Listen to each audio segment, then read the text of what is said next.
Hey, Dan Passarelli here. Happy Friday. Well, today the S&P 500 was off by 0.6%, closing. The SPY closed down $3.98 on the close. That was largely because Trump mentioned that he might slap 50% tariffs on Europe and also putting a little more pressure on Apple. Trump said that he has already told Tim Cook that he wants him to make iPhones that are to be sold in the U.S. and not India or somewhere else. And if he makes them somewhere else, there's going to be tariffs on there. That brought down Apple, which makes up a fair amount of the S&P 500, which is a market cap weighted index. What were some of the winners today?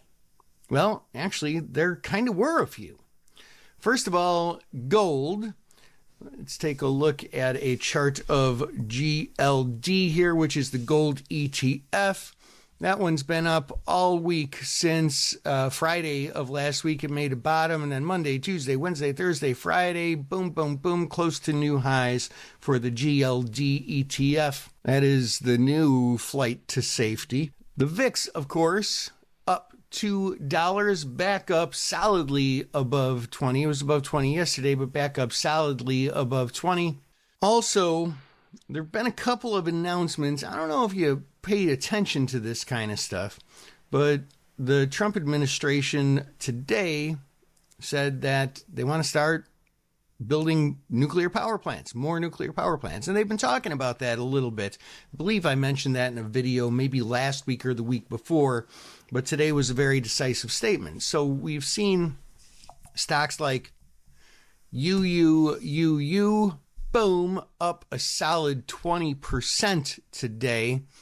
And if that's an executive order and the way things are going to be, then I could imagine that continuing its rise higher, not just through this 200-day moving average, but maybe even further. Another stock, CCJ, is another one that was up pretty solid on the day as well. Also, now this one, I don't believe that Trump himself said anything about this, but his administration did. They want to move towards psychedelics in mental health. So there are a couple of stocks there that have shown some good signs here. MNMD is one that I've been long for a while. I'm still longer from a higher price here because it has had some setbacks.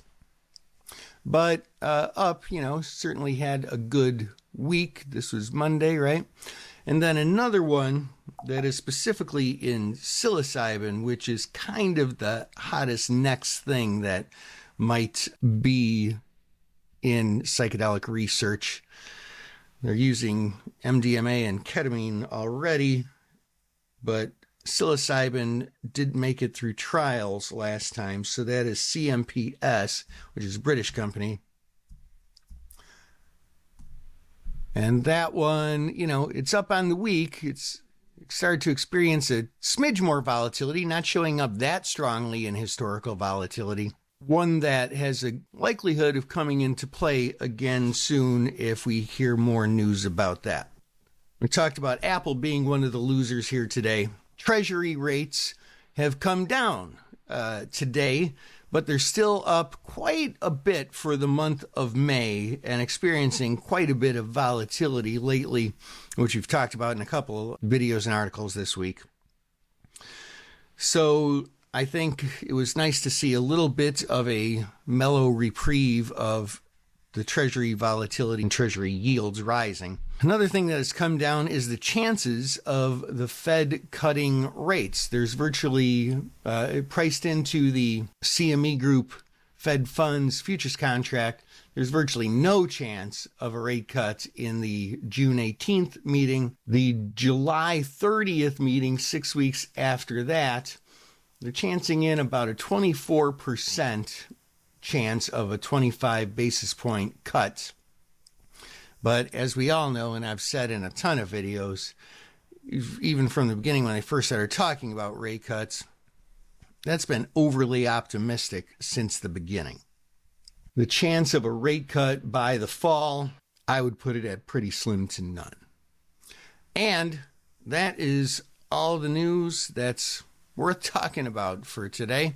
I hope you have a great 3-day weekend. Don't forget that the market is closed on Monday for the Memorial Day holiday. And I'll see you on Tuesday. This is Dan Passarelli. Trade smart.